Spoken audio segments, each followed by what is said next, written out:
a mí personalmente me parece una iniciativa importantísima que está liderando la universidad de tomarse muy en serio el momento por el que estamos pasando en el país y desde distintas disciplinas pensárselo.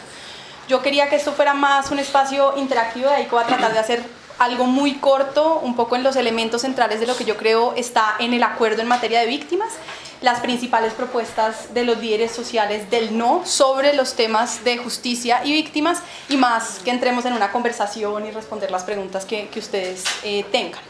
El acuerdo crea un sistema integral de verdad, justicia, reparación y no repetición. Y eso no es menor, yo creo que es uno de los elementos que ahorita es más importante no olvidar que está en el centro, porque después de todo un estudio de mucho tiempo, nosotros arrancamos en el 2010 a empezar a pensar desde gobierno en ese momento cómo era que se podía realmente encontrar un balance entre paz, justicia, satisfacción de los derechos de las víctimas, la idea de la integralidad y que uno no podía satisfacer los derechos, otorgar seguridad jurídica simplemente con un vehículo judicial o extrajudicial. Esto no es una colección de mecanismos aislados, esto no es una apuesta por beneficios y resolver simplemente el problema judicial que tiene una gente. Esto es un conjunto de medidas judiciales y extrajudiciales que en su conjunto, y si están debidamente articuladas, buscan satisfacer por un lado los derechos de las víctimas y por el otro lado dar garantías de seguridad jurídica de largo plazo a quienes cometieron delitos en el conflicto armado. En esa lógica es un sistema que se aplica a todas las partes en el conflicto armado y que busca satisfacer los derechos de todas las víctimas del conflicto armado. Eso implica que, a diferencia de los mecanismos de justicia transicional que hemos tenido en el pasado, no mira solo por un ojo de solo mirar a la guerrilla o solo mirar a los paramilitares. Justamente busca cerrar el conflicto armado en su conjunto, garantizando que se aplica a agentes del Estado, financiadores del paramilitarismo, entendiendo que el paramilitarismo, digamos, en su proceso de desmovilización entre el 2003 y el 2007, pues tuvo ya la desmovilización de sus bases más militares y que lo que quedaría pendiente sería el fenómeno de financiación y colaboración con el paramilitarismo y por supuesto guerrillas y agentes del Estado, como decía, y que no sea una comisión de la verdad sobre la violencia guerrillera, digamos, sectorizada o por actor o temáticamente, sino que es una comisión para satisfacer los derechos de todas las víctimas, para esclarecer todo el conflicto armado, lo propio, por ejemplo, con la unidad de búsqueda de personas desaparecidas y con los programas de reparación de víctimas que hoy están a cargo de la unidad. Esa es un poco como la estructura general. Y luego dentro del acuerdo hay 4 mecanismos específicamente. El primero es la Comisión para el Esclarecimiento de la Verdad, la Convivencia y la No Repetición. Extrañamente, en las propuestas del no hay nada referido a la Comisión de la Verdad, es decir, digamos, parecería que pasa invicta si uno piensa que en principio, salvo, digamos, puede haber unas discusiones por debajo y mucha gente que está analizando dice que hay sectores ahí que no quieren que se sepa la verdad. Es paradójico que si eso es cierto, en todo caso en las propuestas explícitamente no está. No hay ninguna propuesta que quiera modificar la Comisión de la Verdad hasta el momento de las que se han presentado. Esa Comisión de la Verdad es, como decía, completamente extrajudicial. Su lógica es que no genere efectos judiciales, que se incentive el esclarecimiento de la verdad y que por lo tanto la gente quiera acercarse a ella, a contar lo sucedido, a reconocer responsabilidad sin que por ello tenga un miedo a las consecuencias judiciales de esas confesiones, si se quiere.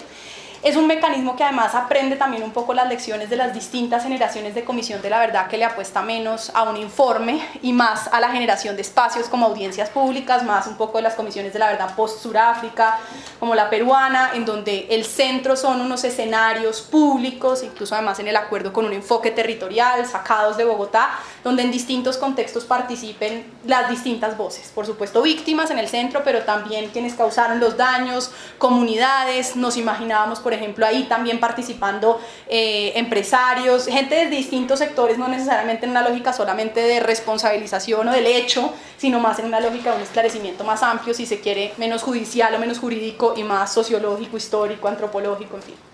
Luego está la unidad de búsqueda de personas dadas por desaparecidas en el contexto y en razón del conflicto armado, que es una unidad también netamente extrajudicial, cuya tarea es, como su nombre lo dice, buscar a los desaparecidos por todas las distintas razones en el conflicto armado, es decir, no solamente busca a las víctimas del delito de desaparición forzada, sino a personas que por múltiples razones desaparecieron en el conflicto, niños reclutados que no se sabe si están en la guerrilla o murieron en combate, guerrilleros que fueron, por ejemplo, muertos en combate y están inhumados en alguna parte, que no necesariamente es una desaparición forzada en términos de derecho internacional humanitario, pero que sus familias no saben dónde están. Entonces, independientemente de la categoría jurídica sobre si hay o no responsabilidad, la idea es buscar a esas personas y garantizar que más allá del esclarecimiento del hecho, más allá del deber de hacer justicia por el hecho, pues hay un componente esencial de esas familias queriendo saber dónde está su ser querido. Es una unidad que se dedica independientemente a eso. También me ha sorprendido mucho que en contra de que en su momento en la discusión fue algo que le generó mucha resistencia y angustia al sector militar, en la discusión ahorita las propuestas sobre el no es así que no se ha discutido. O sea, unidad de búsqueda también parecería pasar en limpio. Aparentemente, nuevamente desde un punto de vista como de las propuestas que han presentado. De hecho, habrán visto que algunos de los que, y me incluyo, hemos insistido en que es posible y necesario empezar a hacer implementación temprana de ciertos temas que no, digamos, que no dependían de que existiera un acuerdo, sino que de alguna manera es un deber del Estado, como por ejemplo los temas rurales, pero también la búsqueda de desaparecidos, que independientemente de que existiera o no un acuerdo de paz, es un deber del Estado, pudieran ponerse en marcha desde antes. Y en general no he oído resistencia más allá como de una coherencia lógica de que el acuerdo es uno, que no se debe desmembrar, pero no como una oposición al hecho de que la unidad, por ejemplo, se pusiera en marcha. Luego están las medidas de reparación. El acuerdo ahí es ligeramente distinto porque lo que hace es colgarse del programa de reparaciones existente y un poco potenciarlo o garantizar que se adecua a un contexto de construcción de paz después de la firma en principio. Entonces lo que hace es potenciar el programa administrativo existente por 3 vías distintas. La primera, una apuesta importante por el reconocimiento de responsabilidades. Fue bien interesante cómo las FARC parecía como si supieran lo que se venía con el no al plebiscito. Esa última semana empezaron a reconocer y hacer una cantidad de cosas, la Chinita, Bojayá, los diputados del Valle, ¿no? Y la idea básica de lo que está en el acuerdo es eso, es hacer una cantidad de actos de reconocimiento temprano de responsabilidad, nuevamente desligado de una responsabilización penal, en clave netamente extrajudicial y de satisfacción de ese derecho de las víctimas a la reparación en términos de satisfacción. Pero por supuesto no fue suficiente y yo creo que muchos sectores dijeron esto está claro, tiene un matiz electoral de que están queriendo que tenga unos efectos y no está siendo como de fondo. Parte también de lo que está en discusión es cómo lograr que empiecen a seguirlo haciendo ahorita a pesar del limbo en el que estamos, pero pues uno entiende también del otro lado que es difícil, ¿no? Promover que empiecen a hacer estos actos cuando tienen que mantener a su tropa todavía organizada, cuando no saben cuáles son los efectos, en fin. Entonces, una propuesta muy fuerte en términos de reconocimiento de responsabilidad. Ustedes vieron del otro lado, el Estado reconoció por primera vez la UP en términos de exterminio, que no se había hecho en esos términos, y se supone también por el acuerdo que tendría que seguirse dando esos reconocimientos. Luego está todo un componente de contribución a la reparación del daño por parte de quienes causaron los daños, y ahí hay componentes tanto de acciones, digamos, y obras materiales, que es como lo que más se ha hablado en términos de justicia restaurativa en el acuerdo, como llevar a cabo construcción de infraestructura, reparar estructuras que han sido destruidas como iglesias o como escuelas o como puestos de salud, hacer acciones de reparación del daño ambiental, por ejemplo, descontaminación de ríos o reforestación, en fin. El acuerdo tiene un componente sancionatorio, reparador y reintegrador. Ahí podríamos hacer toda una discusión larguísima sobre eso. Y luego otro que también ha estado en el centro del debate público, que son las contribuciones materiales. Y el acuerdo tenía una frase muy general, o tiene una frase muy general, que es el compromiso de las FARC como colectivo de contribuir a la reparación material de sus víctimas. Hasta ahí, en términos de lo que estableciera la Jurisdicción Especial para la Paz. Y como ustedes saben, gran parte del debate público ha sido dónde están los bienes, qué va a pasar.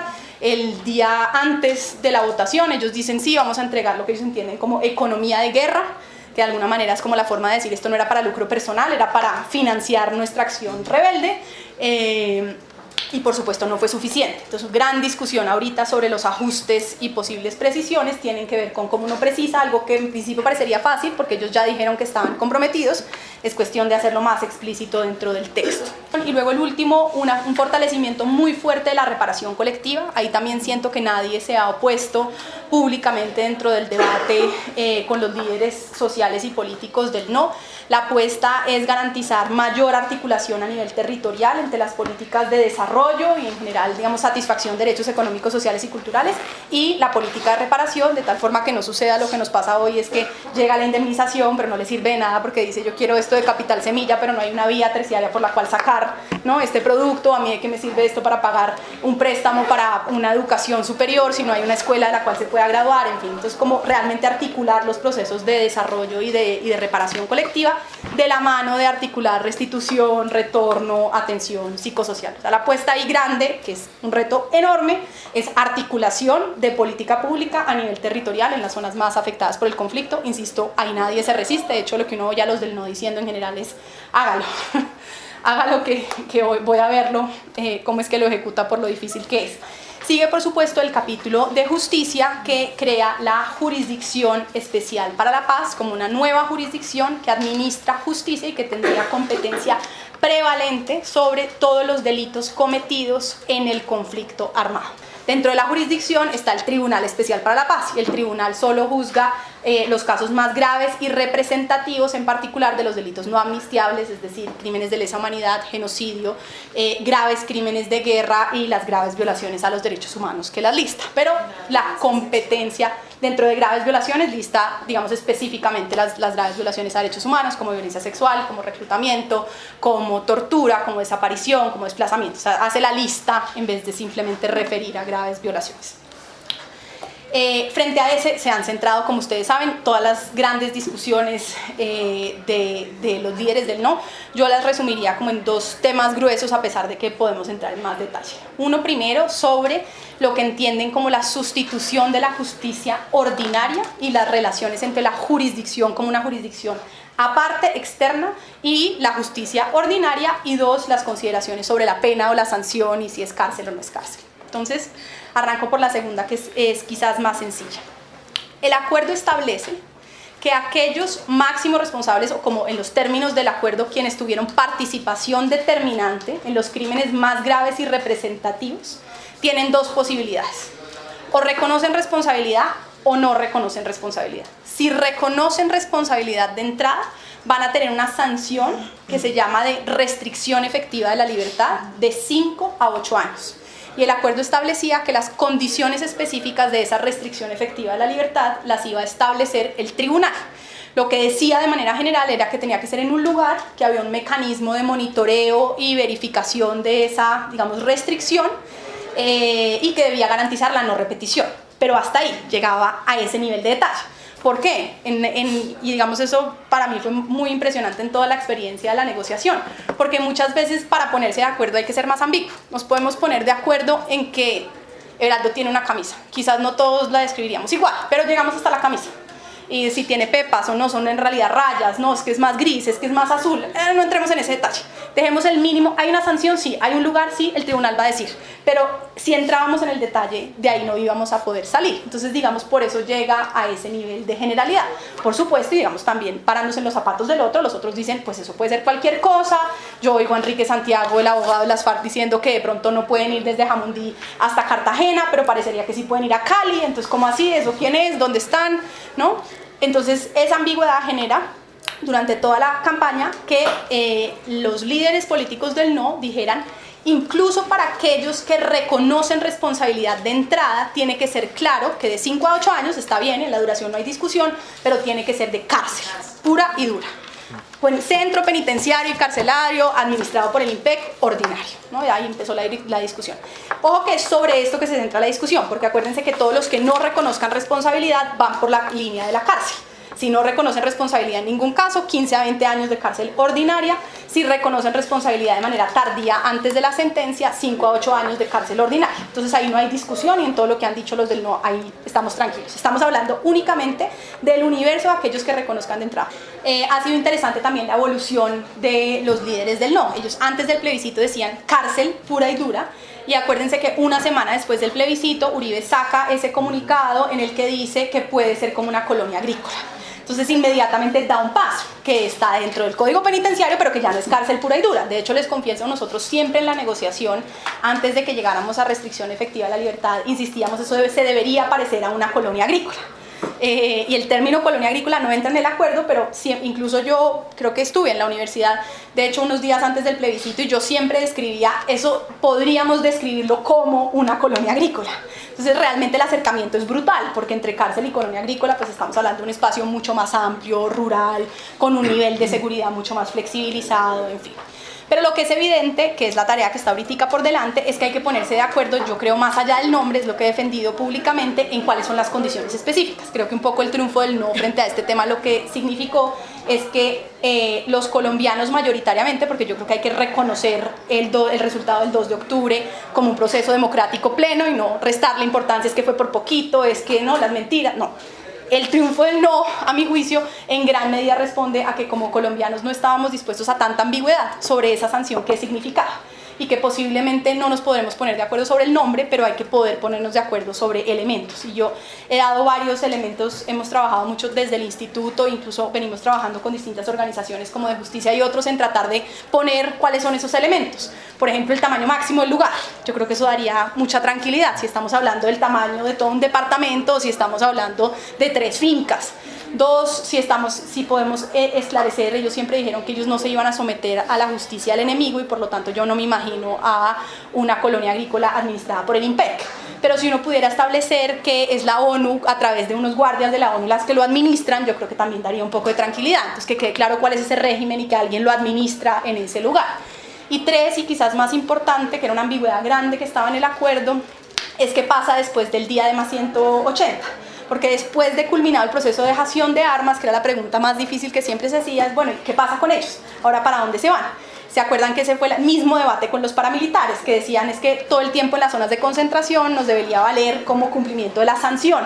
Y que la Corte Constitucional dijo de ninguna manera, solamente cuando se metieron a un centro que está bajo las reglas de un régimen penitenciario y carcelario les empieza a descontar el tiempo.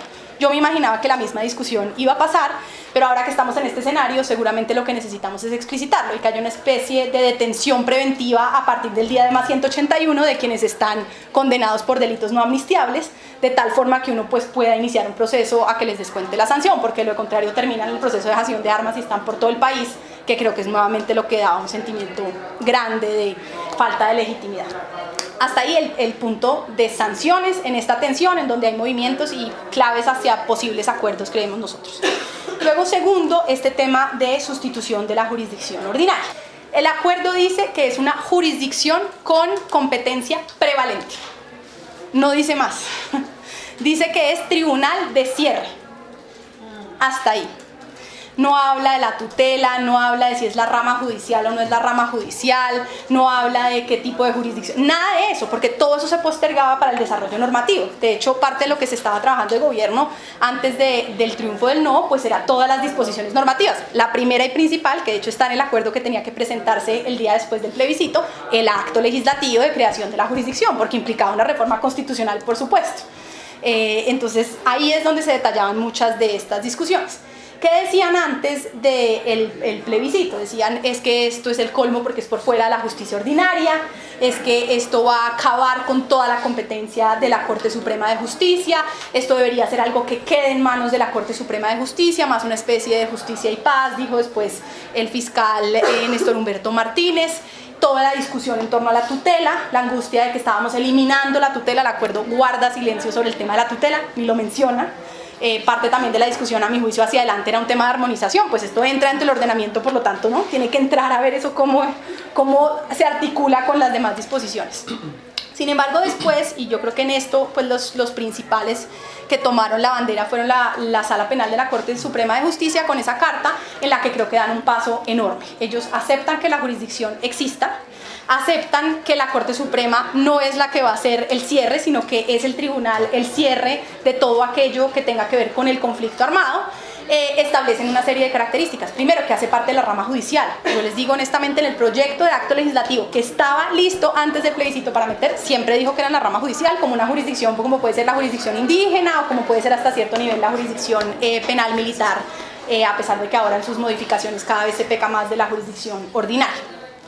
Segundo tema, la tutela. Ellos, lo que está diciendo la Corte Suprema hábilmente, ahí creo que está tratando de meter un gol, es que la Corte Suprema sea la que revisa las tutelas del tribunal. Yo creo que no tiene que ser la Corte Suprema, pero por supuesto que uno esperaría que la Corte Constitucional sí. Es decir, parte de las discusiones que dábamos en el alistamiento jurídico era que sería bien difícil pasar un test de sustitución de la Constitución si uno alegaba que no había cierre constitucional en cabeza de la Corte Constitucional de las tutelas. Sí creo que uno puede repartir competencia, que las tutelas contra sentencias del tribunal sean de resolución del tribunal, pero que la revisión sea la Corte Constitucional, porque si no, sí, pues es difícil. Ahí el acuerdo no lo contradice, simplemente guarda silencio, en ambigüedad. Yo creo que es difícil llegar hasta que sea la Corte Suprema, me parecería que además ahí ellos estarían metiendo un gol enorme de resolver su propio problema de choque de trenes, pero sí creo que uno puede aclarar que a la Corte Constitucional tiene que ir. Están diciendo algo que fue una pelea eterna, que yo creo que por fortuna posiblemente se resuelva ahorita, que es todo el tema de la revisión de sentencias. Que fue uno de los grandes caballitos de batalla con la Corte Suprema, porque hay una disposición, que de hecho es una disposición que no responde a intereses de las FARC, sino de hecho de los militares, de querer decir, hay unas sentencias que han sido tan ilegales y tan contrarias a derecho, dicen ellos, porque han desconocido totalmente la aplicación del derecho internacional humanitario, que era la ley especial aplicable a esos contextos, que deberíamos poder tener un recurso excepcionalísimo de revisión.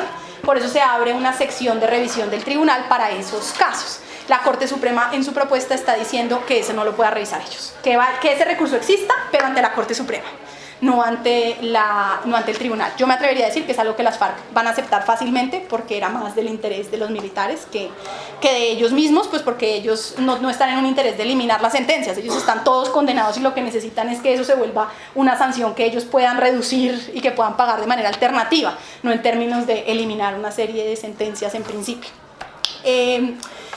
Luego quizás, esta la he debido decir al principio, pero es la más importante y es entre más en este tiempo que he hablado un poco con los líderes del no, he tratado de hacer énfasis en que creo que ahí se debería concentrar la disputa, es que más recientemente han empezado a decir, cuidado que no hay ley previa, y eso sería totalmente inconstitucional, porque la lectura orgánica, si se quiere, del acuerdo, y la lectura real de lo que se acordó, es que es el tribunal el que saca su reglamento, y que esa es su ley previa, que no tendría una ley previa en términos, digamos, derecho continental, de un código procedimental y sustantivo preexistente. Les confieso que desde gobierno en ese momento, cuando estaba adentro, siempre decíamos, la Corte Constitucional es lo primero que va a tumbar, o sea, claro que tiene que haber ley previa, y de hecho ya había unos proyectos de trabajo en el código procedimental y sustantivo. Yo creo que una de las grandes discusiones ahorita va a ser justamente esa, porque muchas de las discusiones de detalle, que aquí ya me salto más las de detalle, cuál es el criterio de responsabilidad del comandante. Ustedes habrán oído que ese es el caballito de batalla de Vivanco. Él dice, el acuerdo es contrario al artículo 28 del Estatuto de Roma, porque está basando el control efectivo sobre la conducta específicamente y no sobre las fuerzas. Entonces está limitando la responsabilidad de los comandantes. Todas esas discusiones específicas se pueden debatir en la ley, si hay ley previa, y si uno puede darle la garantía de, digamos, debate democrático a esa ley previa. Ese es un tema dificilísimo para las FARC, porque las FARC desconfían. ¿Qué tipo de ley piensas que sería? Pues en principio, dadas las posibilidades de que en esa misma ley operara la renuncia a la persecución penal, sería una ley estatutaria, dado el marco jurídico para la paz. Pero eso ha sido tan variable. La ley de justicia y paz, que otorga penas de 5 a 8 años para crímenes internacionales, es una ley ordinaria, y la Corte Constitucional dijo que estaba bien que fuera ordinaria. Entonces, digamos, haya variado. Si a mí me tocara desde un punto de vista de política pública, yo diría, vámonos con ley estatutaria para no correr riesgos, pero... No tendría sentido, mejor dicho, esa ley va a ser tan compleja, no tendría más sentido darles cupos en la Corte Suprema. O sea, no consideraron nunca esa opción, de darles unas cuotas, o sea, así como hay en el Congreso y en la Cámara de Representantes. ¿Tales a las FARC? Sí. ¿Magistrados? ¿Magistrados? Pues no, que de la hecho. Corte Suprema de Justicia fuera la que estudiara los casos, porque es que tener que inventarse todo un procedimiento penal, todo un código penal alternativo para que pueda funcionar un tribunal. Yo no lo veo viable. Una empresa de una envergadura. Yo no, instancia? yo no lo veo viable. De hecho, justo hace unos meses... El Congreso igual está en manos del Congreso, o sea, porque el Congreso es más garantía que la Corte Suprema. Solamente un punto, Isabel Cristina, que creo que es trascendental para no entender lo que está en juego. Cuando hablaba con varios de los internacionales que han visto este mismo caso frente a Uganda, o sea, como la gran paradoja de si uno puede o no acordar en un proceso rendición de cuentas, o si sigue imperando la lógica de Ken Roth, el de Human Rights Watch, que es mande a los negociadores, prometa impunidad, que después nosotros abogados venimos y hacemos justicia, o si uno puede tener una mesa, digamos, más transparente, más honesta, y es decir, si vamos a rendir cuentas, acordemos esto porque es que les van a hacer conejos si acordamos lo contrario. la gente se pregunta por qué fue posible en el caso colombiano, más allá del limbo en el que estamos, eso por qué fue posible. Y mi respuesta a todos es porque planteamos un árbitro tercero. Porque dijimos, todos nos sometemos a un tercero que es un tribunal especial, sí, colombiano, pero distinto. Y vamos todos. Si era solo para las FARC, no iban. Si era la justicia del enemigo juzgando a las FARC, no iban. O sea, el centro de la razón por la cual ellos aceptan es que es un tercero. Por eso yo creo que es muy difícil que acepten, o inviable en realidad hoy en día pienso, que acepten que es Corte Suprema, y me alegra mucho que tanto Corte Suprema como los del no se hayan bajado de que sea Corte Suprema. La disputa porque sea el Congreso, no me malinterprete, es dificilísima. Que ellos acepten confiar en el Congreso es dificilísimo. Y paso al último tema. ¿Por qué podrían aceptar? Si logramos que haya una fórmula de garantías de seguridad jurídica con un controlador como sería la Corte Constitucional, de que lo acordado sí se tiene que cumplir, que era la magia del bloque de constitucionalidad, que les angustia mucho a todos y que por supuesto es una gran discusión en este momento con los líderes del no, que era decir, miren, si esto pasa un proceso de incorporación, si hay una ley de acuerdo especial que pasa por el Congreso, si tiene control previo de constitucionalidad, una vez sea sancionada por el presidente, eso entra al bloque de constitucionalidad, lo que les da a ustedes, señores guerrilleros, la garantía de que ese Congreso en el que ustedes desconfían no va a poder legislar en contra de lo acordado. Más allá de la disputa hoy del bloque, yo creo que alguna garantía sí tiene que existir, porque si no, no es acordable. Estamos de cara a un proceso que yo creo que es bien distinto en el mundo, es porque ya la guerrilla vio cómo le hacían conejo a los paras, ya vio cómo le hicieron conejo alrededor del mundo, a las guerrillas en distintos procesos, y por lo tanto no iba a funcionar una cosa de no, suerte, tranquilos, súper amnistía, vayan para su casa, tranquilísimos. Ellos ya de facto sabían que eso no iba a pasar. Entonces, dar garantías de cumplimiento es trascendental. Por eso ahorita la discusión más grande es cómo lograr compatibilizar esa propuesta del no, de eliminar lo del bloque de constitucionalidad, pero cómo ofrecer algún tipo de garantía. Porque tampoco puede ser simplemente que uno les diga, no, pues lástima, confíe, ¿no? Hay distintas alternativas. Rodrigo ha planteado la idea de que sea parámetro de interpretación, que quede dicho así, digamos, sin explicitar nada más. A mí me gustaría honestamente que este fuera un tema en el que, como sucedió con el tema de la refrendación, en el que las partes se plegaron a lo que dijera la Corte Constitucional. ¿Se acuerdan que no habíamos podido ponernos de acuerdo? Ellos decían asamblea constituyente, nosotros decíamos plebiscito, y finalmente se llega a un acuerdo, lo que diga la Corte. Yo siento que sería deseable que en este tema los del no, las FARC y gobierno aceptaran que fuera la Corte la que dijera ahorita en el acto legislativo, la Corte Constitucional, hasta dónde llega la incorporación al bloque, porque siento que tendría las garantías de que la Corte diga, por ejemplo, no es en bloque en sentido estricto, porque no va a tener parámetro, no va a ser de rango constitucional, pero puede ser bloque en sentido lato, y no va a entrar indefinidamente en el tiempo, sino que puede entrar de manera restringida. Yo creo que eso ayudaría mucho, porque una fórmula que acabe con el bloque de constitucionalidad deja sin garantías al otro lado. Dejo ahí, más bien les doy la palabra para que en cuanto a eso último, pero eso no iba a pasar de todos modos. Es decir, era muy extraño que, siendo una herramienta hermenéutica del bloque de constitucionalidad que siempre ha estado por manos del intérprete que era la Corte Constitucional, sí, se decidiera ahora por fuera. Entonces era como extraño, o sea, eso siempre estaba en el fondo, no se pensaba que siempre que hacer por decreto, pues, vamos a decir por el acuerdo que entraba dentro del bloque, era una cuestión extraña que finalmente iba a estar en manos de la Corte en últimas. Yo traté de hacer un argumento y era: el no vota la corrección a las FARC, el sí vota la corrección a la Corte Constitucional. Y yo ya me tenía soñada una intervención de la ley aprobatoria de acuerdo especial en el que uno dijera, venga, pero sanción sí, pero con estas condiciones. Elegibilidad sí, pero después de cumplida la sanción. Bloque sí, pero en sentido lato. Y que la Corte pudiera, ¿no?, precisar esos temas. Estamos ahorita en la corrección con las FARC, no con la Corte. Pero esto, uno de los temas que digamos que comparte de justicia y de participación política de todos, y que es uno de los puntos también de este acuerdo, es eso, ¿no?, la elegibilidad de los excombatientes. ¿Cómo se han pensado ustedes una fórmula de conciliar este fenómeno? El acuerdo era muy ambiguo en ese tema, y el numeral 36 de la Jurisdicción Especial para la Paz decía que, o dice que, las sanciones que imponga la Jurisdicción Especial para la Paz no generarán ningún tipo de inhabilidad. Entonces, contrario a lo que es nuestro escenario ordinario, que yo hacía un estudio recientemente y me pareció impresionante, hacemos parte del 8.8% de los países que tienen esa sanción de inhabilidad perpetua. El 91% de los países recuperan todas las garantías de participación en política después de cumplida la sanción, o sea, somos un poco una excepción en ese sentido. Pero lo que no decía el acuerdo era qué pasaba durante la sanción, ni qué pasaba entre que dejen las armas y que la jurisdicción lo sancione. Entonces ahí se generaban todas las ambigüedades. Insisto, desde un punto de vista de interpretación del acuerdo, yo siempre decía, la Corte Constitucional, cuando revisó el artículo 67 transitorio, el marco jurídico para la paz, ya dijo que sí, pero solo después del cumplimiento de la sanción, por lo tanto estamos tranquilos que solo después del cumplimiento, pero nuevamente estaba tratando de hacer, digamos, un proceso de armonización entre el acuerdo y lo que venía diciendo la jurisprudencia constitucional.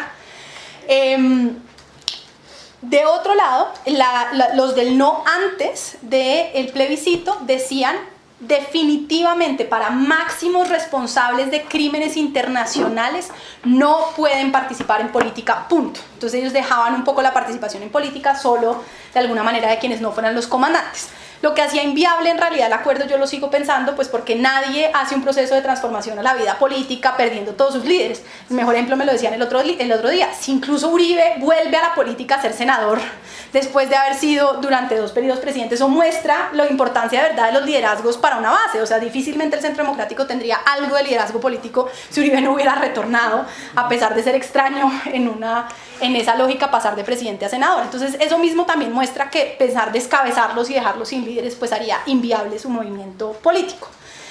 Fue muy interesante porque el primero que dio el paso después del plebiscito extrañamente fue Ordóñez, que cuando saca sus puntos dice que puede haber participación en política después del cumplimiento de la sanción. Entonces se pasa a una de las interpretaciones del acuerdo, aunque no fuera explícito.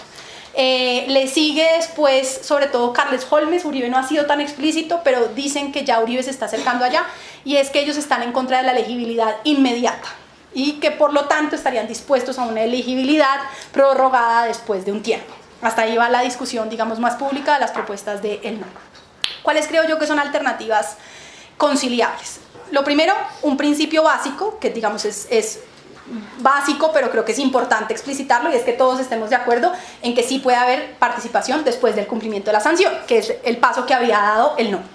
O sea, que Uribe se monte en lo que dijo Ordóñez y que todos puedan participar después del cumplimiento. Segundo, que todos nos pongamos de acuerdo, que aquí es donde es difícil porque era una ambigüedad que permanecía frente a las FARC, y es que durante el cumplimiento de la sanción sí no hay participación en política, porque eso pues le resta toda seriedad al cumplimiento de la sanción. En ninguna parte del acuerdo decía eso, pero tampoco lo prohibía, y yo creo que Enrique Santiago, digamos, a algunos les había vendido que de pronto podrían participar al mismo tiempo. Entonces esa pelea parecería una obviedad, pero yo creo que es importante darla porque es además lo que nos garantiza ganar en seriedad de la sanción. En la medida en la que puedan participar, pues estamos perdiendo en seriedad de la sanción. Y luego la siguiente pregunta es, ¿qué pasa en el 2018? Porque para el 2000, digamos, si nos va bien y el proceso de dejación de armas empieza en enero del próximo año, entonces tenemos culminación del proceso de dejación de armas para junio de 2017. Por lo tanto, quiere decir que si nos va bien y se metían al día de más 181 y se guardan, llevarían máximo un año. O sea que en principio nadie habría podido cumplir la sanción para efectos de participar en el 2018. Entonces ahí la pregunta ¿es posible un acuerdo con ellos en el que nadie de ellos va al 2018? Yo creo que es difícil. Pero me parece que es más fácil de plantear si es como una excepción. Si la regla general es que ninguno puede participar después hasta el cumplimiento de su sanción ni durante, pero uno que podría establecer excepciones para el 2018. Y un poco la creatividad está en posibles excepciones para el 2018. Les cuento las que he oído y en la que a mí más me gusta. Una que es que puedan sustituir, que tengan unas personas que pasen por su, digamos, partido, que sean personas que no tengan ningún lío jurídico, si se quiere voceros, y que puedan ellos renunciar para que luego los voceros de las FARC entren a participar cuando ya hayan cumplido 4 años. Que digamos, cumplida la mitad de la sanción, pudieran empezar a participar, suspenden el cumplimiento de la sanción, pasan un periodo participando en el Congreso y regresan al cumplimiento de la sanción. Esa es una alternativa. Es difícil imaginárselos volviendo al cumplimiento de la sanción, igual sería bien duro. Mucho, porque si fueran 5, sí. Estamos hablando de los 5 y 5 que van al Congreso. Entonces, ¿cierto? 5 años, digo, si fueran 5 años, ya. se podría. Sí. Como es de 5 a 8. Sí, Si de fueran acuerdo. 5 años, los de 5 años podrían, los Sí. de 8 son los que no. Aunque va a juzgar por justicia y paz, a todo el mundo le imponen 8, ¿no? Porque es como la gravedad del delito es tal que nadie le hace la dosificación hacia abajo. Pero bueno, ya veremos. Personas que habrían cometido solo delitos políticos. administrativos. Esos no tienen problema. Esos sí pueden empezar a participar desde el Pero inicio. ¿cómo se imagina esa proporción? Es decir, cuando se hacen los cálculos, ¿cuántos estarían en el universo de delitos amnistiables solamente y cuántos en el universo de solo delitos no? Depende del nivel de rigor del criterio de selección que establezca la jurisdicción. A juzgar por la experiencia, el tribunal que más gente ha juzgado es el de Yugoslavia y juzgó a 144 personas. Es decir, yo siempre he dicho, si seleccionan a 200 es ya un exceso. A mí me parece que una buena tarea sería 100 máximo. Y estamos hablando de 7.000 tipos de las FARC. Me gustaría saber, entonces, ¿qué pasa con los militares en ese caso? Bien, no, entro de una vez en esa y ya seguimos con lo otro. El criterio del artículo 28 es igual para militares, que es control efectivo de las fuerzas. Si hablamos de máximos responsables, entonces ellos también... Cuando hablo de 140 es el total de los que juzgó Yugoslavia. O sea, yo me imagino a 100 en total entre financiadores de paramilitares, militares y guerrilleros. Pero todos tienen procesos. La guerrilla, en el caso de la guerrilla, los miembros del secretariado todos están condenados. No así hacia abajo y no así algunas excepciones, por ejemplo, la Comisión Internacional. Nosotros tratamos mucho en su momento, por ejemplo, hay gente muy joven, muy pila, de verdad, de las FARC, que estaba ya con ellos, que serían excelentes nuevos liderazgos para poner a moverse a candidatos, por ejemplo, Cámara de Representantes, gente que además tiene una cara fresca, que nadie lo ve como el gran terrorista, sino pues un chino izquierdoso, pero punto. El problema es el liderazgo. Entonces yo creo que plan A y lo que sería ideal de esta renegociación es que quede claro que solo pueden participar hasta el cumplimiento de la sanción. Ahí además había una ventaja que de hecho en su momento Sergio Aramillo hacía mucho énfasis en eso, que era también hay un problema de seguridad por la experiencia de la UP y en fin, por lo que sabemos que son riesgos de seguridad. Entonces de alguna manera esos 8 años eran también una forma de protegerlos en el momento más difícil, o sea que tenía como una doble cara, ¿no? Y sobre todo porque en verdad si se ponen a lanzarse, los riesgos más grandes de que maten a alguien van a ser los que se lancen, a juzgar por nuestra experiencia. Por lo tanto, los chances de que estuvieran más protegidos es una doble cara que se puede narrar como sanción y como ejecución temprana o detención preventiva de una sanción y del otro lado. Pero ellos definitivamente quieren participar. A mí me parece difícil que logremos un acuerdo, a pesar de que yo he insistido públicamente que creo que debe garantizarse que es después del cumplimiento de la sanción y que creo que además iba a ser el resultado. Ojo que aquí podemos retroceder porque yo siempre defendía públicamente que va a ser el Consejo Electoral cuando le llegue una inscripción de una candidatura de un tipo que en la ordinaria está condenado. No, señor, usted no puede participar. El acuerdo no lo resolvía. El acuerdo decía que se suspendían las condenas hasta que la jurisdicción abocara conocimiento, pero no decía nada de las inhabilidades. En este escenario de explicitar, yo creo que nos va a tocar hacer explícito las excepciones. A mí me gusta más una que es que sea aquellos que sean elegidos por voto popular. Entonces ustedes se acuerdan, están las 5 y 5 curules, pero no son automáticas. Se tienen que mandar, unos se las ganan automáticamente porque lograron el umbral y otras no, y entonces se las, digamos, suplen, como que se las damos porque no llegaron allá. La que yo he estado proponiendo es suspendámosles la inhabilidad solo si se la ganan a voto limpio. O sea, si este llega porque la gente votó por él, bueno, listo, entonces suspendámosle la inhabilidad. Pero si no, usted tiene que mandar al que no tiene habilidad. Nuevamente, pues claro, la cara del otro lado es, no, pues me está crucificando muy posiblemente a mi gente, porque además el incentivo probablemente la gente es decir, no voto por ellos, porque si voto por ellos, sí llegan. Alguna excepción tendremos que hacer. Sino que habría entonces hay que pensar necesariamente en una reforma, digamos, constitucional, porque como Estado el marco jurídico para la paz excluye a delitos de lesa humanidad y genocidio de participación política, y así quedó en la sentencia de la Corte. O sea, sí o sí tendría que ingresar, no sé, lo que quede establecido en el acuerdo del bloque o pensarse entonces en una reforma constitucional. Sí, de hecho el 36 explícitamente decía que se llevará a cabo las reformas constitucionales pertinentes, que era uno de los contenidos de ese acto legislativo que tendría que haber entrado para garantizar que puedan participar quienes sean condenados por crímenes de lesa humanidad o genocidio. Y tiene que ver con el tema de ley previa, de la violación al principio de legalidad. Se supone que las personas que han financiado de alguna manera van a tener que acudir a la jurisdicción especial. Entonces yo, supongamos que Henry López financió a un parágrafo. A mí cómo me pueden llevar, si yo puedo alegar, pues natural. Que, digamos, veo un problema por lo que esto es un acuerdo ex post, que a mí me aplica retroactivamente, no a los combatientes, creo que el tema de los militares es un poco distinto, pero las personas civiles que de alguna manera participaron así, no directamente, pero sí a los lados. ¿Cómo los metemos ahí? Porque yo pienso que pues, yo me largo, yo armo el pedo y me voy, intento llegar hasta la Corte Interamericana. ¿Sí? Creo que ahí hay una dificultad dificultad, en parte por la forma en que se ha concebido el acuerdo. Creo que el gran problema ahí es de si eso integra los acuerdos estos especiales de derecho internacional humanitario o no, y cuál es el alcance de eso para poder resolver los problemas de ley previa y de red natural. Creo que si se supone que toda la industria colombiana, por ejemplo, financió los paras, que dicen algunos, pues yo no me imagino a todos los industriales de Colombia presionando ante la Corte Interamericana de Derechos Humanos. Y si ellos son malos, nosotros digamos, asumamos que son muy malos, pues sobornando a los poderes de la Corte Interamericana. ¿Qué pasaría? Digamos, creo que eso es un escenario que no se ha resuelto, un tema que no se ha resuelto. Mi opinión personal es que el acuerdo sí es un acuerdo especial de IH como lo que a Monterrey, que ya pues, dudo mucho que no. Creo que en ese punto toca asumir que el principio de legalidad está roto. Pues de hecho ya está roto, que todo esto es un invento nuevo. ¿Sí? Dentro de la discusión sobre ley previa, todo el problema del derecho penal sobre ley previa, pues en este caso la única forma en que no haya violación del principio de legalidad es aplicar el Código Penal colombiano, cosa que las FARC no van a aceptar. ¿Sí? Es un tema de excepción. Pues. Es un tema como excepción.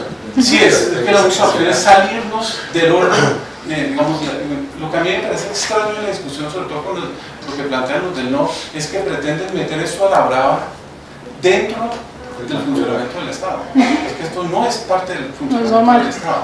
Pero eso no ha quedado claro y no se ha planteado, digamos, viéndome como ciudadano, porque yo no muy poco me he metido en esto, pues nunca ha llegado ese mensaje. Bien. Yo me atrevería a una premisa general y es: los mecanismos de justicia transicional son por excelencia contrarios al principio de juez natural. O sea, siempre la creación de un tribunal ad hoc desde Nuremberg en adelante supone inventarse una nueva ley para juzgar hechos del pasado, un nuevo tribunal para juzgar hechos que eran de competencia de otro. Así ha funcionado en general. Y digamos, ya todas esas jurisprudencias lo han resuelto y en general se han inventado por esa vía, ¿no? Una cantidad de doctrinas, de que esto era tan grave, en fin, una cantidad de razones para llegar a que otro lo va a juzgar. Y en ese sentido, también parte de la discusión, yo me imaginaba el propio tribunal haciendo su doctrina sobre la prevalencia, de qué significaba y por qué tenía competencia para juzgar estos casos. Creo que el debate de ley previa sobre si hay ley o no, sí es distinto, que quizás hay que precisarlo ya ahora que lo dices de esa manera, porque el problema no es que haya ley previa o no, el problema es existencia de ley o no. O sea, la pregunta es casi que una discusión de hasta dónde nos íbamos a ir en términos de common law, si podía existir un juicio penal sin que yo conociera al momento, no al momento de la conducta, al momento de ser juzgado, con base en qué norma me iban a juzgar, o si era el propio tribunal el que podía armar su propio reglamento por el camino. Y esa es, digamos, la discusión que yo creo le hallo razón a los del no, comparto plenamente, y es, yo sí creo que esa debería ser una ley pasada por el Congreso, en donde todos los que van a llegar a que el tribunal conozca de sus casos, si bien no conocían de esa ley al momento de la comisión de la conducta porque no existía, al menos sí la conozcan al momento del juicio, que es lo que está en debate. Luego sobre financiadores, que creo que es bien importante, yo ahí creo que hay una precisión para hacer y explicitar, porque siento que se generó miedo sobre la cacería de brujas, bastante instigada por el vicepresidente, en donde la gente entendió que cualquier persona que hubiera sido un empresario, como lo dijiste, lo pueden perseguir penalmente. Los que dicen, no, claro, pero en verdad es que parecía como si cualquier empresario por el hecho de serlo podía ser llamado. Y el acuerdo no dice eso, pero yo sí creo que el miedo fue tal que aquí hay una razón para explicitar. Y yo creo que hay que poder explicitar algo que está en el acuerdo, pero se puede decir más claramente, y es que en todo caso el tribunal solo llama a máximos responsables de crímenes internacionales. Probar la responsabilidad de un mando militar por la comisión de un crimen internacional es de por sí difícil cuando la persona no participó directamente en la conducta, porque tengo que probar control efectivo y eso no simplemente es responsabilidad objetiva. De hecho, no sé si vieron el policy paper de la Fiscalía de la Corte Penal Internacional, dice no pueden existir imputaciones solo sobre la base de la posición jerárquica. O sea, yo tengo que poder tener un componente subjetivo de responsabilidad para poder tener responsabilidad por un crimen internacional. No se diga a una persona que estaba por fuera de la línea de mando. Entonces, probar ese umbral es mucho más alto y por lo tanto creo de menos personas que van a pasar ese test. Y eso hay que explicitarlo. son únicamente responsables de crímenes internacionales y por lo tanto los que pagaron vacunas son víctimas. Los que financiaron paramilitarismo, digamos, sobre el entendido de que era como una especie de seguridad privada en ese momento, no van a tener llamada. Posiblemente solamente aquellas personas que determinaron una masacre, que hicieron esto para apoderarse de unas tierras, o sea, la gente que realmente estuvo detrás de la Comisión de Crímenes Internacionales, ahí sí, pero eso habría que explicitarlo. 2, sobre el tema de acuerdo especial, yo diría lo siguiente, yo al inicio era muy escéptica de la teoría de acuerdo especial. Creo que más allá de la discusión, esto de lo que se trata es de dar garantías, como decía al inicio, y de que cómo encontramos una fórmula jurídica de que las FARC sientan que lo que está ahí sí se va a cumplir y que a diferencia de lo que ha pasado históricamente con los acuerdos de paz, pues no es una cosa que se queda en el papel y nunca pasa. Y lo que terminó pasando fue que de alguna manera se hizo como una estrategia de todas las opciones. A mí me parecía más limpia solo la de bloque de constitucionalidad, escoja una y váyase por ese carril. Pero de alguna manera ante el miedo del conejo, entonces se dijo eso y acuerdo especial y también métalo como acto legislativo, como que una cantidad de remaches a ver cómo por dónde garantizar que no se abra y por eso termina llegando esa teoría de acuerdo especial, además también una lógica de poder cuando se monta el fiscal y entonces empieza una cantidad de gente a decir que eso era medio razonable, pues se termina montando el que tenía que montarse, que era la Cruz Roja Internacional.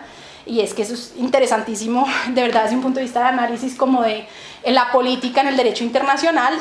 Para el concepto de 2016, la Cruz Roja Internacional cambia su doctrina sobre acuerdos especiales y decide que, contrario a lo que siempre había dicho, y es que eso era para regular las hostilidades, sí se podía usar para terminar. ¿Por qué? Pues por todo un movimiento colombiano de decir esto se puede, se puede, se puede. Entonces que haya varios conceptos previos. Todos los conceptos eran contrarios. No, la Cruz Roja. Pero sí de analistas de claro, Barbosa, Álvaro Leiva llevaban insistiendo. Digamos, revisando acuerdos pequeños acuerdos que se han hecho en otros países.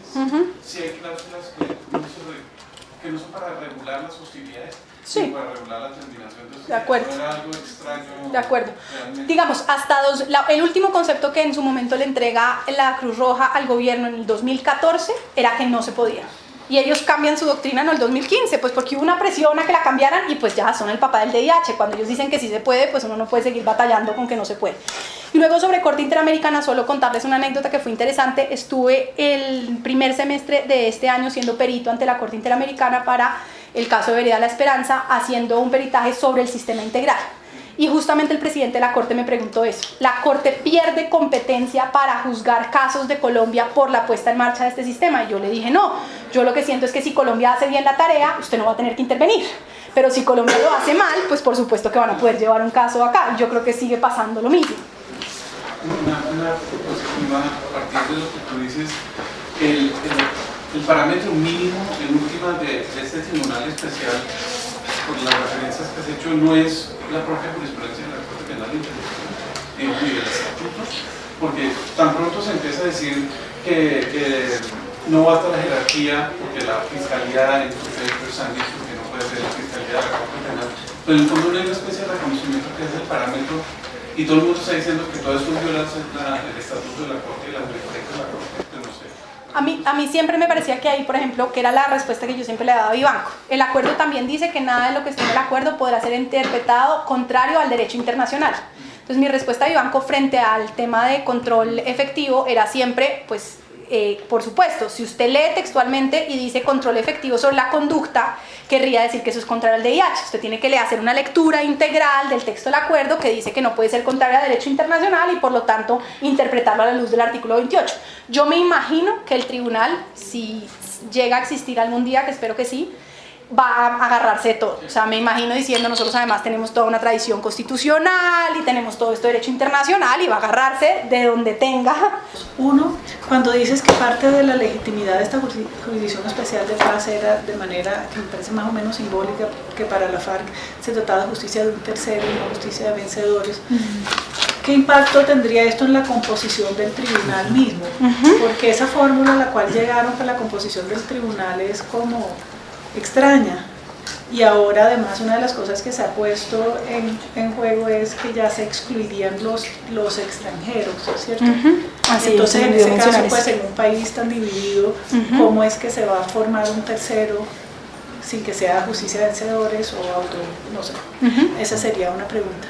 Y la otra es, y esto te saca un poco de lo estrictamente jurídico, que entiendo que es tu fuerte, pero estoy seguro que esto también lo ves, es si se ha contemplado ahora con la negociación con los del no, que a mí me parece que una de las cosas que revela es la fuerza política del proyecto paramilitar como un proyecto político que no fue incluido en la negociación, ¿sí? Por lo menos a nivel regional y viendo de una parte del país súper paraca.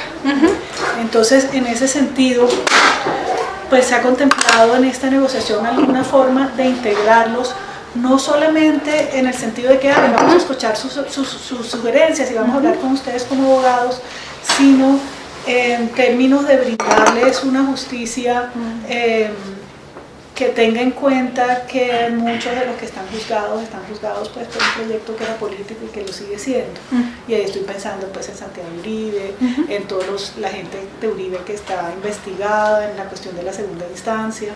A mí me gusta el mecanismo de escogencia. Uno puede tener dudas sobre él, pero cuando estudiábamos las lecciones comparadas, típicamente lo que ha pasado es un panel de escogencia que es, digamos, terceriza, que no puede hacer la mesa, que fue como la pelea más grande. De hecho, a la pregunta de Isabel Cristina de antes, la pelea más grande fue las FARC no puede participar en la escogencia de sus magistrados, y lo propio el gobierno no puede haber, ¿no? Tiene que ser tercerizado. Y en esa lógica las experiencias de tribunales de Yugoslavia, Ruanda, eran siempre paneles que montaba la ONU. Entonces que uno pudiera poner un panel, en este caso pues la idea era que no fuera solamente la ONU, sino que fuera una cosa más amplia, y termina esa composición que sí es extraña en el sentido que son varios, son 5, pero yo creo que responde en su mayoría a esa lógica. Es un delegado de Corte Europea de Derechos Humanos, que no es el regional. ¿Por qué no el regional? Pues porque los militares no se habrían aguantado a la Corte Interamericana de ninguna manera, y porque seguramente la Corte Interamericana habría dicho, yo puedo tener competencia, por lo tanto no me voy a meter. Entonces por eso un tercero que no podría tener nunca competencia.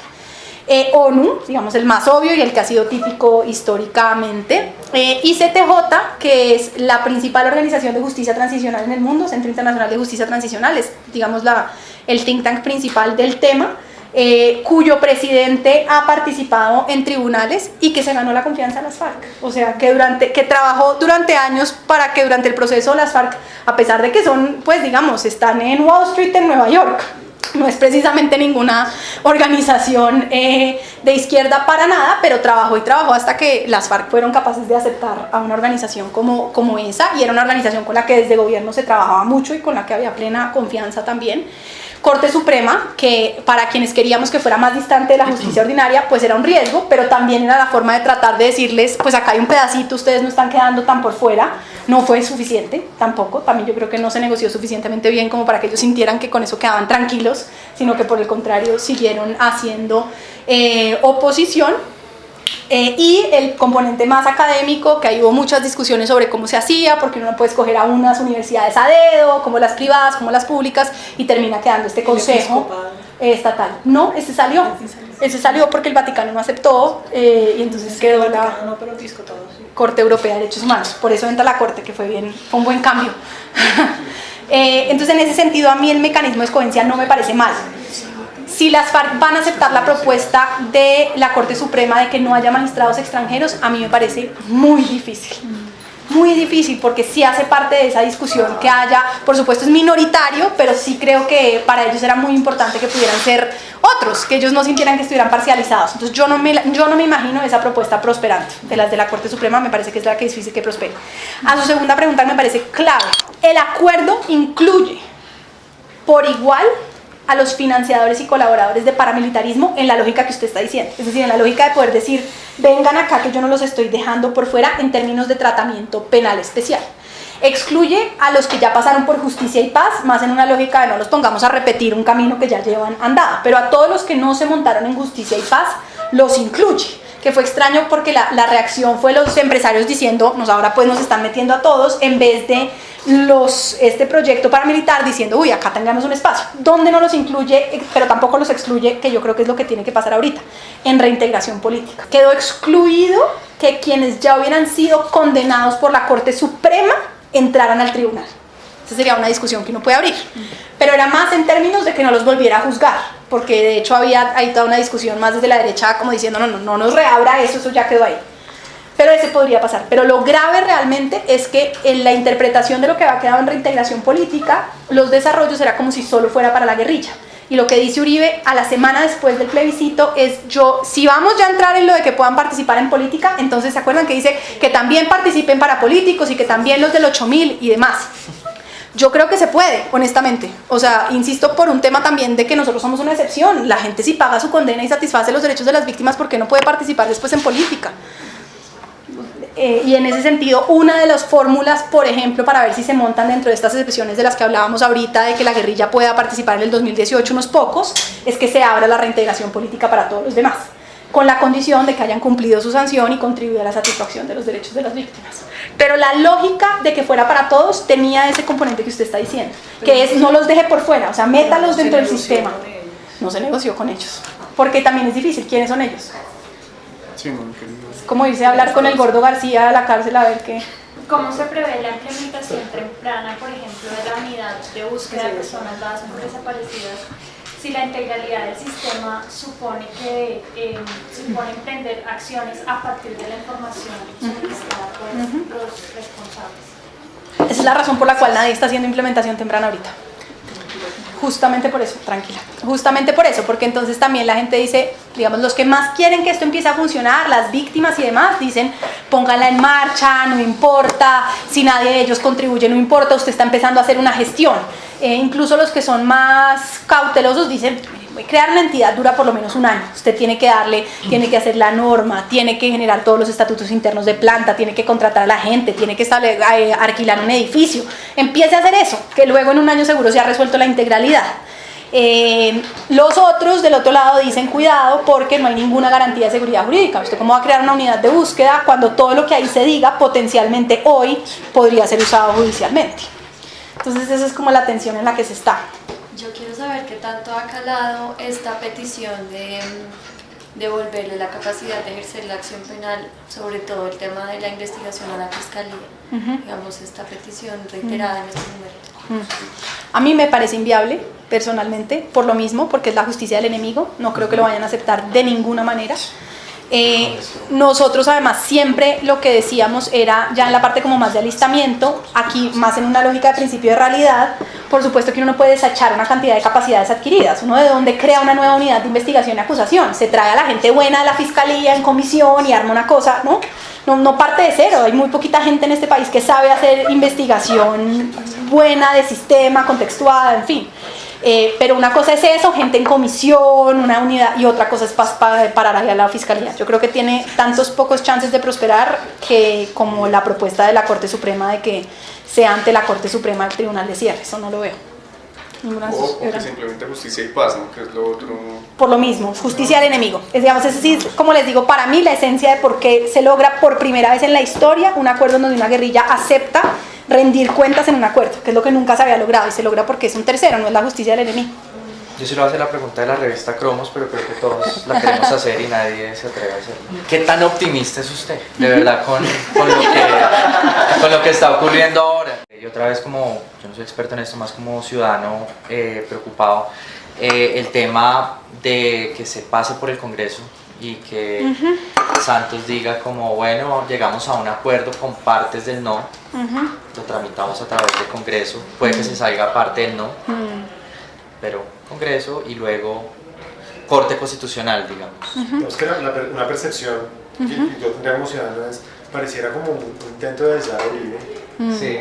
aglutinar el no lo que más se pueda, aislar la radicalidad, encontrar los puntos de acuerdo y echarlo a andar por el Congreso. Aunque puede que Uribe no sea el punto de veto, no sabemos, de pronto el punto de veto es otro, los cristianos, o bueno.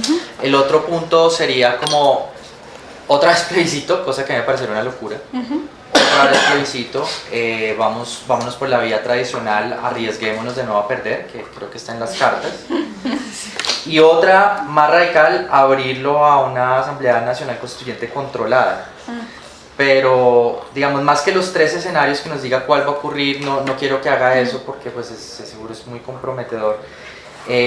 Pero cuéntenos usted cómo la ve. ¿Usted es optimista de acuerdo con el no, luego Congreso? ¿Usted cree que se debe abrir más Asamblea Nacional Constituyente controlada o plebiscito? Vale. Soy optimista porque soy optimista por naturaleza en general. Entonces, digamos, ya de por sí estoy parcializada, pero yo creo que hay razones que muestran que todos los sectores han ido cediendo, y doy un par de ejemplos en esa metodología. Uribe y en general el Centro Democrático y los del no arrancaron, se acordarán, diciendo acá tenemos unas propuestas, pero nosotros ir a negociar si no. Eso, o sea, un poco como, ¿no? Ustedes son los que van, nosotros no vamos a ir. Y se mueven el 19 de octubre a decir mesa técnica en la que nosotros vamos y nos sentamos, incluso con los de las FARC. El gobierno arranca diciendo, aquí les recibimos las propuestas, gracias, ya les recibimos las propuestas, todo el mundo chao, y una semana después dice, no, venga, mesa técnica. Las FARC, el día después del plebiscito, dice, este es un acuerdo incólume, cláusula pétrea en la Constitución, independientemente del resultado del plebiscito. Al viernes de esa semana aceptaron en el comunicado ajustes y precisiones a lo acordado. Entonces, digamos, yo siento que soy optimista, más allá de que por naturaleza, porque todos han dado un pasito a darse cuenta que sí hay que hacer cosas. En esa lógica, mi plan A ideal, o sea, lo que yo siento que se le debería estar apuntando es a un consenso con los líderes políticos del no. Y aquí de frente creo que esto tiene que ser un acuerdo de élites. Creo que la posibilidad de que esto es una cosa con todo el mundo es mucho peor, porque es muy bonita la marcha, pero honestamente sí, son los mismos 15.000 estudiantes y ganó el no. O sea, por vía de esos 15.000... ¿No le gusta la propuesta de Cifuentes? No, de ninguna manera. No, me parece totalmente legítima. Es más, a mí me ha preocupado, ahorita se lo contaba a usted, pero para hablar un poquito con todos, a mí me ha preocupado mucho como un poco el espíritu antidemocrático que esto ha generado en sectores usualmente muy democráticos y muy comprometidos con los derechos humanos. He estado en mesas en donde defensores de derechos humanos de larga data, ¿no? Pues que llevan como años y años, dicen como aquí es donde tiene que estar la mano dura, que implementen, y no, pero, o sea, la convicción democrática hasta ahí llegó. Yo sí creo de verdad, de fondo, que si algo pasó muy bueno ese día, es que creo que a la gente le queda muy difícil decir que en Colombia se compran las elecciones. Otra cosa es que hay clientelismo, otra cosa es que hay lechones, eso es otra cosa, pero que se roban las elecciones y que hay un proceso fraudulento electoral, no pasa. O sea, yo siento que eso fue muy importante y por eso hay que reconocer. En esa lógica, termino, plan A mí me parece un consenso con los líderes políticos del no para poder llevar al Congreso de la República a una votación especial, que digamos aquí hay que ver, pero a mí me parece que debería ser una votación de consenso. Es decir, no ya vamos a la implementación. Esto es cómo suplir el pasito de refrendación. Un acuerdo político. Entonces, pasar por el Congreso para efectos de refrendación en una votación que a mi juicio debería ser de totalidad de los votos. Wow. O sea, una cosa que pueda, ni siquiera es mayoría absoluta, es todos. Que uno pueda decir que todos, que realmente todas las fuerzas políticas están de acuerdo y que de alguna manera uno pueda suplir un mecanismo de refrendación. Por eso digo que la votación especial no sé cuál es, puede ser esa, puede ser otra, hay que pensarla, pero lo que no puede pasar es que haya un líder del no que se oponga. Porque si hay un líder del no que se opone, entonces, pues, ¿para qué? Porque el Congreso siempre tenía mayoría en el Congreso, ha podido pupitrearlo derecho, o sea, no necesitaba que hubiera un consenso con los del no. Si hay un consenso con los del no, yo diría refrendación, una votación especial en el Congreso y pasa ahí sí el fast track, lo que ya está en el acto legislativo 1 de 2016, que se activa solo si hay un mecanismo de refrendación. Sí. Yo creería que este puede ser un mecanismo de refrendación, de democracia representativa, si hay consenso, porque las fuerzas políticas están representando y cambiaron de posición. Si no hay consenso, que es plan B, si hay unos líderes del no, bien, yo en este momento la verdad más lo creo, yo siento entre más hablo con la gente cercana a Uribe, más me parece que ellos ya se dieron cuenta que lo mejor que les puede pasar electoralmente es sacar este acuerdo y salir a decir nosotros, ya termino, nosotros triunfamos y sacamos y salvamos al país y eso es lo que a ellos más les interesa, a mí me parece que eso sería ideal, o sea, eso sería el mejor escenario. Pero si no se llega y si hay algunos que no se montan, que dudo más que sea Uribe, me imagino más de pronto Ordóñez en algunos temas o de pronto los cristianos en algunos temas, pero si no se montan, yo creo que necesariamente nos tenemos que ir a un mecanismo de democracia directa. Y ahí sí me parece que el mejor es el plebiscito por el cambio de umbral. Creo que todo el tema de estas cabildos abiertos me parece un disparate. Sí, esos son los mismos que son los del sí, digamos, ahí no hay nadie de los del no. Eso sí creo que no es por esa vía. Tampoco me parece que si hay desacuerdo uno lo puede llevar al Congreso, insisto, porque no tendría ninguna legitimidad. Y luego sobre su último tema, que es constituyente, yo le tengo pavor a la constituyente. Para mí, en todos estos años de trabajo, los momentos en los cuales yo dije renuncio ya, fueron los momentos en los cuales yo vi la constituyente cerca. O sea, yo sí creo que ahí cuando la gente, o sea, esa frase que se usaba de manera como tan flexible, como, sí, pero la paz no a cualquier precio, y que uno decía, bueno, pero es que es la paz, o sea, pucha, usted, ¿verdad? Para mí esa es la constituyente. O sea, si es constituyente, si no a cualquier precio. ¿No cree que existe esa opción? A mí me da miedo, Everaldo, usted sabe más de eso que yo, pero a mí me da miedo que realmente no existe una constituyente limitada. O sea, que justamente la constituyente del 91 fue una constituyente limitada que se declaró soberana y ya no era limitada. Entonces, a pesar de que en la Constitución está arreglado que pueda ser limitada, me angustia mucho que ella se declare soberana.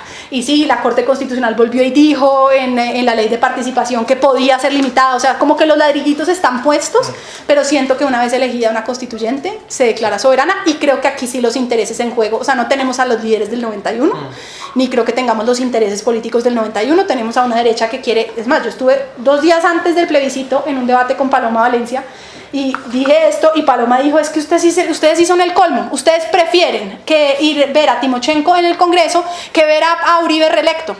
O sea, digamos, explícito, que claro que esa es la razón por la cual están de acuerdo con una constituyente, no puede ser más claro.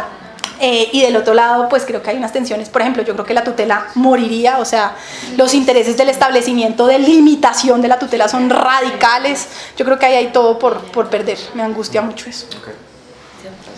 Yo tengo una preguntita de otro tema completamente diferente, que es un poquito de la Comisión de la Verdad. Algo también que me llama mucho la atención es que yo siento que, yo no sé si esto es cronológico o no, pero eso me gustaría preguntar, pero hay por lo menos un cambio conceptual en la manera que se entendían los enfoques diferenciales desde el principio del acuerdo, por ejemplo, el tema de tierras, a cuando uno ya llega a víctimas.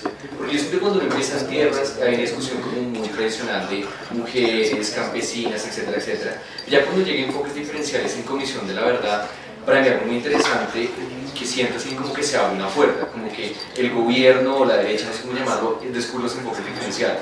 Entonces ahora hay enfoque diferencial para ganaderos y ganaderas, para comerciantes y comerciantes. Bueno, entonces esa es un poco la pregunta que tengo, ¿cómo fue esa discusión ahí? ¿Cómo se abrió? O sea, ¿cómo pasamos de campesinos a campesinas a ganaderos y ganaderas? Eso es algo que yo no entiendo. Pues mira, todos los capítulos son escritos por distintas personas. De cada capítulo, por ejemplo, el caso de gobierno, éramos equipos diferentes. Entonces yo viví 1 año y medio en Cuba, pero mis colegas que participaron en el punto 1 vivieron durante ese primer semestre en Cuba y nos rotamos. Fuimos como el equipo que entra en ese momento a la negociación. Ahí puedes encontrar un poco la respuesta, que están escritos a distintas manos. Pero 2, en particular en lo que a mí respecta, en el que participé en víctimas, para nosotros era muy importante garantizar que quedaran reflejadas las víctimas de la guerrilla. Y eso supone un cambio al entendimiento tradicional de las poblaciones más afectadas. O sea, en la lista siempre está indígenas, afro, ¿no? Mujeres, población, tarara, pero no está usualmente ganaderos, no está comerciantes. Y cuando nosotros, o empresarios, y cuando dijimos, bueno, aquí se tiene que ver reflejadas las víctimas de la guerrilla, hicimos un énfasis en que eso tenía que estar ahí. Digamos, es desde el punto de víctimas la razón por la cual entran ellos ahí. O sea, si fuera al Congreso mañana, sobre la base de este consenso que estás planteando, o sea, iría con qué tipo de seguridad jurídica para las FARC, porque yo veo ahí seguridad para el gobierno, que a veces se representa como que después del 2 de octubre la mesa es un bloque y aquí están los enemigos afuera, ¿no? En la mesa también hay una tensión brutal todavía, una disputa durísima, y entonces si hubiese un consenso con los líderes del no y con los líderes políticos, un consenso de élites, ¿y las FARC qué tendrían? Si hay un nuevo acuerdo definitivo entre el gobierno y las FARC, al que los líderes del no aprueban. O sea, estoy hablando de un acuerdo definitivo en la mesa de conversaciones. Ah, no, si no, no hay nada. Si no, no hay nada. Ya que estamos con Aldeverano. No, pero tú sabes, en las FARC hay unidad, hoy después del 2 de octubre hay sectores más escépticos, porque siempre hubo sectores que pensaron que la negociación o que los acuerdos tenían como un tinte de derrota, y había un sector. ¿Tú sabes algo de cómo está también allá interno? Porque pues cada día que pasa también esa es como una preocupación que hay. Yo no he ido a Cuba después del plebiscito. Digamos, trabajé en Cuba hasta diciembre de 2015 y fue una última vez durante el primer semestre de este año. Entonces no tengo de primera mano información sobre cómo están después del plebiscito. Antes del plebiscito, definitivamente divididos. O sea, hay 2 alas grandes. Un ala que es el ala de Iván Márquez, Santrich, mucho más radicales, mucho más dogmáticos. Y otra ala que es más la de Catatumbo, Pastor Alape. Dime. Como histórico, ¿no? Mucho más, por ejemplo, en el tema de víctimas, convencidos de que había que reconocer responsabilidad por lo que había pasado, dispuestos a tener una discusión seria sobre contribuir a la satisfacción de los derechos de las víctimas, los otros más orgullosos de quererlo negar todo. Por supuesto, claro, también hay cambios. Iván Márquez es el que luego va y reconoce en Bojayá, digamos, y lo hizo, está bien. Yo me los imagino en este momento con mucho miedo frente a la tropa, porque por supuesto que eso es una, digamos, una bolita que puede explotar en cualquier segundo. Entonces es angustiante, y yo creo que todos tienen que tener ese miedo. Ahí sí ya no es dividido entre unos y otros, porque en la medida en la que eso empiece a pasar, pues pierden total control. Por eso creo que una de las medidas, y eso está cogiendo algo de consenso, espero que logremos publicarlo pronto con estas distintas organizaciones de sociedad civil que le hemos estado trabajando, es que haya un consenso en torno a sí pasar la ley de amnistía. Porque yo creo, claro, las FARC del otro lado dicen no me va a sacar a mi guerrillerada. No sé si vieron la entrevista de Pastora Lape que dice eso es una traición, usted lo que me está haciendo es sacando a mi guerrillerada. Pero si uno lo pudiera plantear como que es una medida condicionada a la dejación de las armas, es decir, que no se la está sacando ya, sino cuando logre un acuerdo, podría al menos eso darle ellos a su tropa una tranquilidad de decir, pero quédese aquí conmigo, que aquí viene este proceso después de amnistía que ya le tengo, en vez de que ellos arranquen pues a tercerizar y a hacer outsourcing de servicios criminales. Bueno, pues si no hay más preguntas, Gracias, gracias. A ustedes, muchas gracias.